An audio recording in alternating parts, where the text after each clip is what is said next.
marketing, entrepreneurship, and all things small business.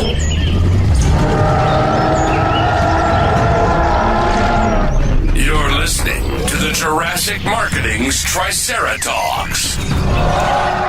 Now, here's your host, Justin Miller. All right. Welcome to the podcast. We have a special guest today. So Kevin is gone. This is not Kevin anymore if you're watching the video version. I have a good friend, Tom Terronez. He's CEO of Medix Dental. I invited him in. I thought we're just going to share some entrepreneurial stories. You know, we have a couple things we want to talk about, but rather than me rambling for 25 minutes, which is usually what this devolves into, this is great. So thanks for agreeing to pop into our makeshift studio. Appreciate it. Happy to be here. I feel like I was brought on false pretenses. Originally it was lunch, and then we're like, "Hey, you're going to be on video." I mean, you said, yeah, I did say podcast. I didn't say video until you agreed. True. That's I mean, they're probably listening to audio, not video anyway. So if you're on audio, you miss it. I'm sorry, but yeah, I mean, bribe people with food. You know, it's good food. So I think it was a college professor, I think, that said, if you feed them, they will come. And I you know, that ever since it works. Yeah. I feel like I need to do more than one. Yeah. So we can do dinner too. It'll be in episode 65 through 78 is Tom. Oh, people get bored of me by then. All right. So let's dig in and start. Let's start with present day. So tell the listeners a little about Medix Dental, who you serve, what you do, and a little bit on scale of company so they can put things in context. Sure. So Medix Dental IT, it's our formal name. And so we provide IT services and advisory services for dental practices, dental specialty practices, all the way up through emerging and kind of middle market DSOs, dental service organizations. And our team is national. We're headquartered in Davenport, Iowa. But as you know, the pandemic kind of accelerated our growth nationally, and we just realized we wanted the best people. And so that's where we've just kind of stopped limiting ourselves. So our team's about 60 employees, 60-ish. We might be a little more. We've brought on a few people. We're growing quite a bit. It's started at one just about 20 years ago. Now I think it's 22 years ago. 20-year overnight success. Isn't that funny how that works? Yeah, last since 2019, the pace has definitely been different, and it's accelerating again. So yeah, I've heard that across a lot of industries, though. Kind of right around that pandemic time, things went one way or the other. So for the layman, like everyone that's in your target just kind of heard and understood everything you said. Yeah. The rest of us are like, all right, what are the pain points you're solving for dental practices and similar practices? Like, why would they call you? Why would you be on the radar? Well, if you're a patient, you walk into a dental practice and you see TVs, you see computers, you see cameras, x-rays. And so basically we provide the support and infrastructure for all of those tool sets. So we proactively manage them for HIPAA compliance. We do all the cybersecurity.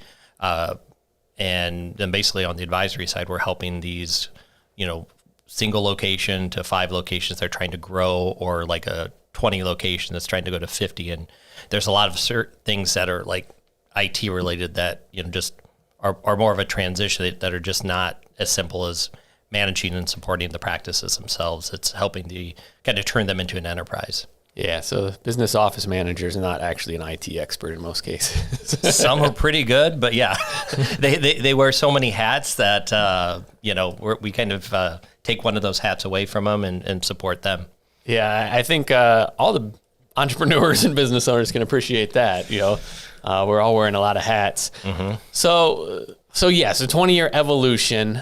Can you kind of take me back through a couple of maybe inflection points or things that changed that really started causing growth? Because it's a long journey from concept to 60 plus employees. Are there a couple of points in time that really stick out to you that, maybe there was an external factor, or, maybe just hit something internally and realize something you could do better? What were some of those points for you? Well, can I start with like how this whole thing began? 'Cause it's kind of funny and random. Yeah. I've been an IT computer guy, kind of helping my friends' parents, my parents' friends, that kind of thing. And one of my good friends, Megan, we were friends in high school and after, her mom was a 2-location periodontal practice office manager, and she and I carried a common love for Hall & Oates. So that's why Sharon and I had a bond. And so she had me come take a look at a quote for equipment that they were getting for their new software vendor. They're actually going from Mac to PC. And we were able to save the office, between the two offices, $25,000. Got them better equipment, and we realized, hey, there was an opportunity there. And so that kind of got us going. We realized there's a business idea there. We were kind of straddling, trying to do a little bit in healthcare, and realized that was a different animal, and decision makers weren't on premise. It was just a whole different world. And so we realized that there's a significant need in dental. And we did the slow growth probably for the first eight years, did the local to regional, then national really kind of hit like the last 8 years. I think we're talking about inflection points is, pre-pandemic, we started seeing some of our clients acquire practices out of our general service area, and they still wanted us to be able to support them and solve their problems and do all the things we normally do, which for the most part was relatively easy doing remote support and remote management, but it's, we still had to get hands on site. So that was kind of the first point where we're like, okay, we have to start figuring out ways for our team to travel by air.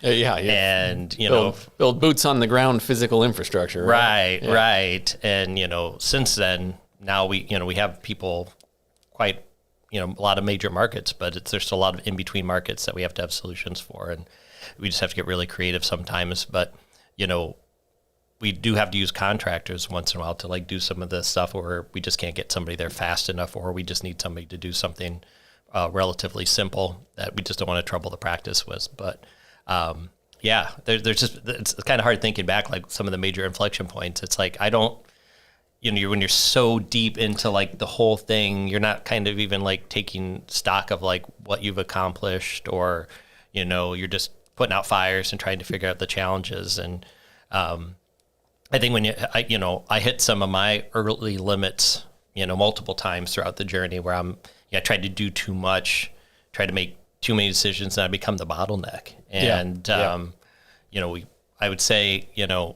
wouldn't have been able to do any of this journey without, the two key people. They're actually brothers, Chris and Eric Jess, our chief operating officer and chief development officer. And I'd say Chris was the one that was kind of good at telling me when I was like, you're overwhelmed, you need to hand this off. And he's still good at that because I still slip back into some old bad habits. But, it's having two people like that on the journey with you that you could rely on 110% really, we wouldn't be where we are without those two. Now, at what point did they come into your world, these two? Yeah, so I'm going to probably mess this up. I know Eric is 16 years now, and I think Chris beat him by 2 years. So pretty early on. Yeah, and the funny part was I think there's only we were only a 3-person team when Chris joined, and he joined us in entry-level tech. But then in talking to him, I realized this is the first moment, and it's going to make me sound like I have an ego, but this is the first moment where I realized that somebody was better than me technically. And it was humbling, but also exciting.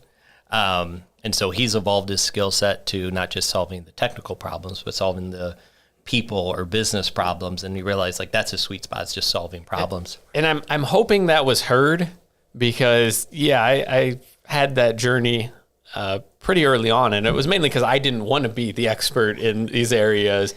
But it rears its head with a lot of people I talk to and a lot of different businesses where the business owner is like, no one can do X as good as I can. Well, that's a problem to scaling your company. Absolutely. Can they do it 90% as good of you? 80%? There's some middle ground. So if that was an unintentional inflection point, I'm sure it served you well. And, even just having lunch with you mentioned team members a lot.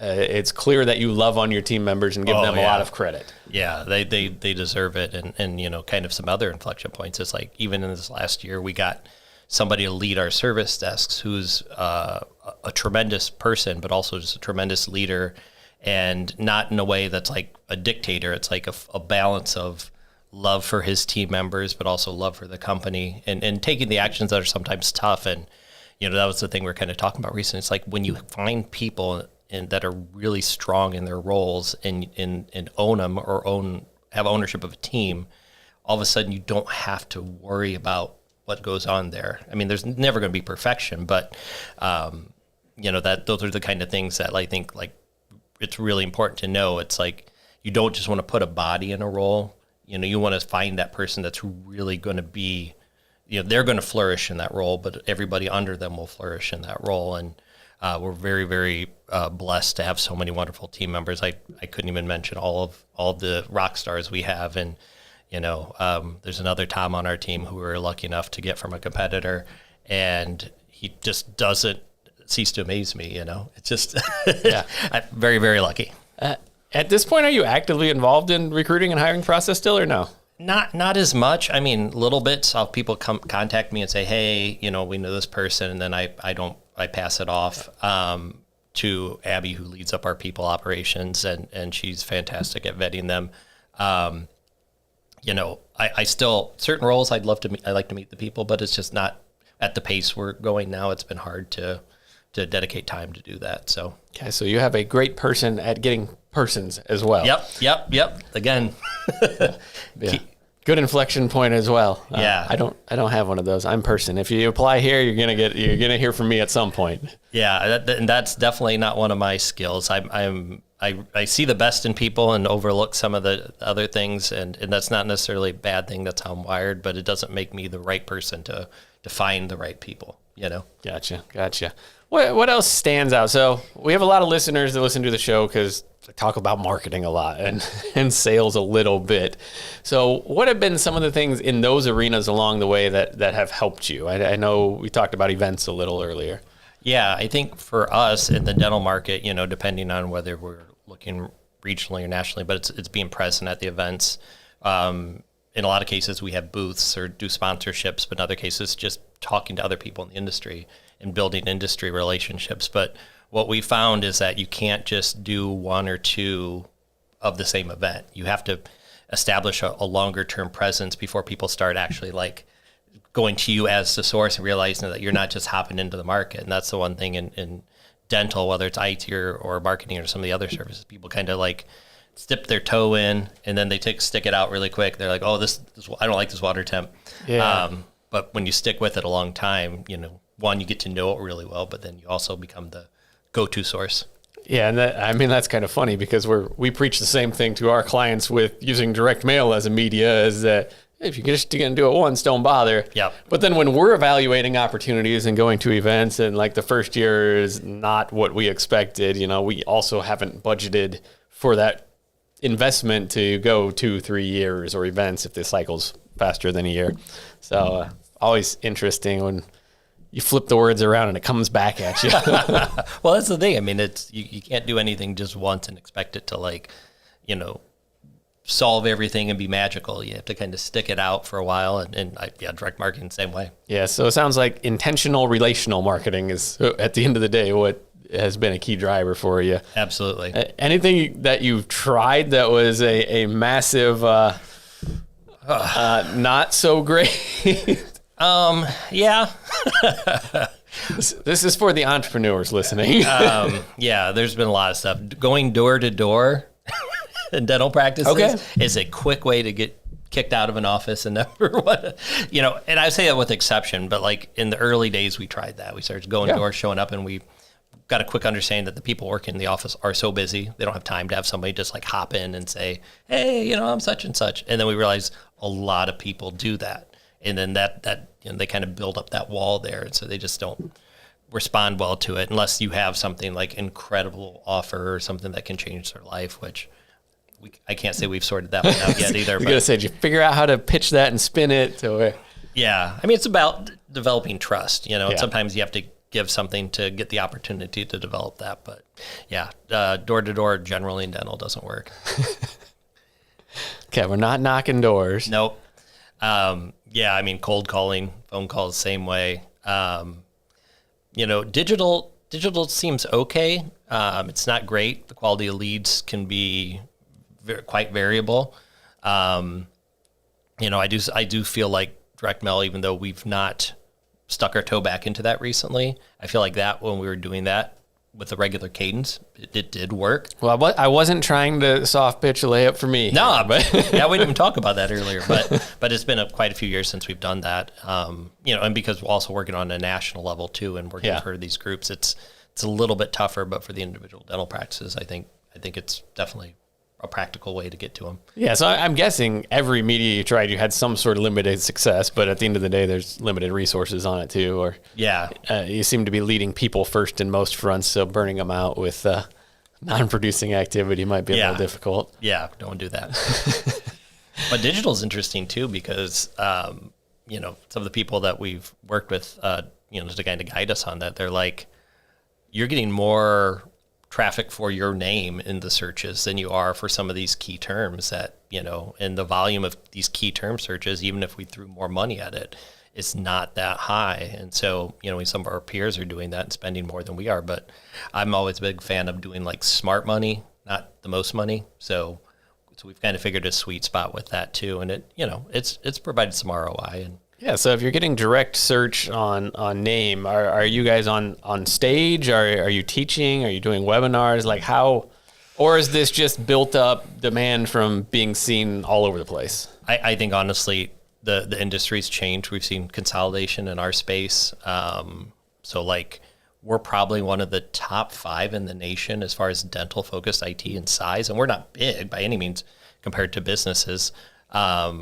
In other industries, but yeah, we're probably the top 5. And so we've watched the number one as far as size in our industry, definitely not in quality.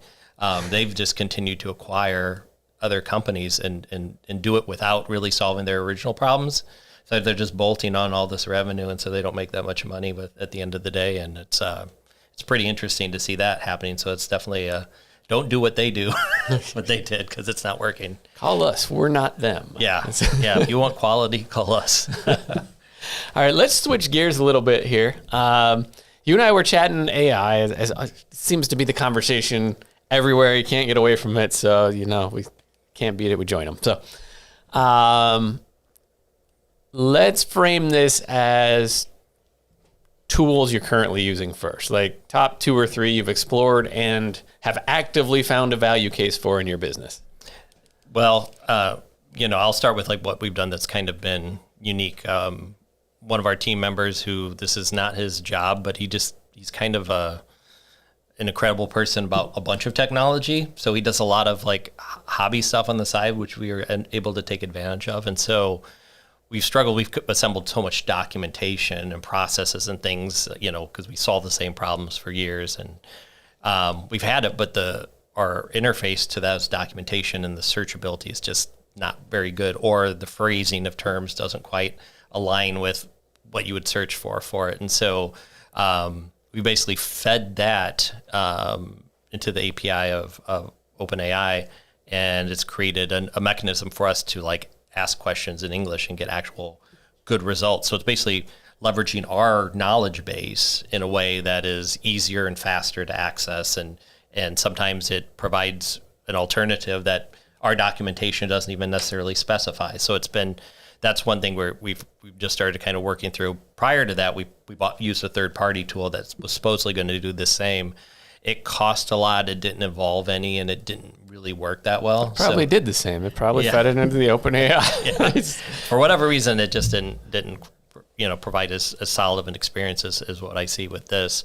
So these are technical answers, like actual help desk type stuff, or because I have one we built with like just our HR stuff. So we put our handbook up there and all that stuff, and you can ask questions for compliance and how's this work and that work. But this sounds more on a front of assisting service delivery even. Yeah, exactly. So it's for our help desk and engineers to be able to access. And, we're looking at potentially expanding some things to build out a client-facing one as well.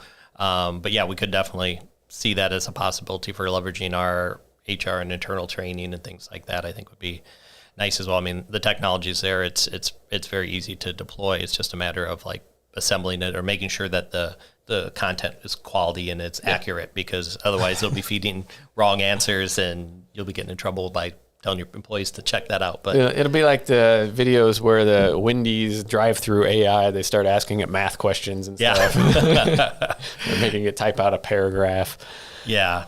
Yeah, I mean, that's really interesting. And I guess I'm looking at it from the customer side, and you didn't say whether or not it was customer facing, but I have experienced one that is. So one of the ones I ran into was employment testing tools. There's a company we use for different tests and assessments. And historically, I would reach out to an account rep there and say, I'm hiring for this type of job. Which of these work best without me hunting through your 2,000 test catalog? So I reached out to the chat, and it was a bot, and it actually honed in really good. Because of its broad base of knowledge, knew more about the position than probably any rep would have, and spit out what I was asking for. So I think we're close customer facing on a lot of stuff right now. Yeah, I mean, the technology's there. I always get surprised when I hop on a chat with a bot and it's worthless. I'm like, with the technology that's available now, why have this deployed when it's like garbage? And but then I've seen implementations like like voice receptionists, like using AI for dental receptionists that work incredibly well. So why, this is not like rocket, this is technology that's mature. I don't know why they can't get it in the chat, some of these chat bots for these big companies. But I mean, I've seen wonderful deployments of it in the voice area. And I for one, would prefer to speak with an AI chat, an AI receptionist than I would to get outsourced, to some other countries where you have a hard time. Well, given those options, I'm with you. Yeah. But I mean, if you're just looking for, like local small, I'd prefer human every day of the week. But, if the option is somewhere across the country with heavy accents, it's hard to understand and doesn't understand like the emotional aspect or why things, that's a hard disconnect. And most people don't realize that AI has been able to kind of work through some of that, the human, like, why is that an issue, Well, and, as businesses continue to get squeezed for efficiency, and that might be the option. It's like, the third option that we want just doesn't fit into the business mold anymore. We may have to live with the AI and the drive-through robot telling me I can't have what I want. It's coming. It was upselling me, by the way, the other day. Oh yeah, and then again at the window. So the technology is pretty mature. It's just how you deploy it and the quality of content behind it, or the quality of data that it's learning from. Really, it's a play. Makes a difference. Which is greater by the week, right? Yeah. All right, so we got ChatGPT built in via a custom feed into it. Anything else that's on your radar right now? There's a lot in our industry. Like I said, none of the products that, like the canned off-the-shelf stuff, has really been strong. That we felt like we need to like just deploy it. We saw a company in our industry basically lead. They're like, hey, we're going to build a whole AI platform for basically doing what we do.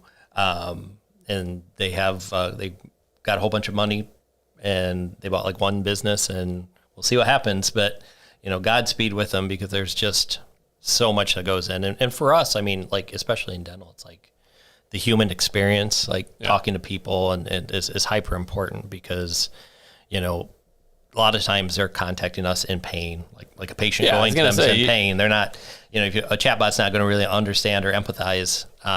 So I think it'll be a while before we have like we wouldn't replace, I mean, probably not in my lifetime, replacing our team with bots, but I think we'll find a way to augment them, simplify their job first, and then, make it easier for the customers to get resolution. So, yeah, I think that's an interesting distinction too, because the practices you serve, the patients and consumer of the service don't necessarily like consuming the service. Anything you can do to reduce that friction for them is great.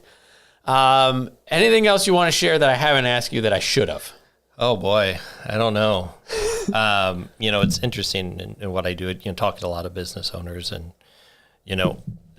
the questions always vary, and it tends to be the stage of the business. But I was on a call with some peers, and I kind of like look back at some of the earlier phases of the business, with nostalgia, like happy, because it was like, it was easier.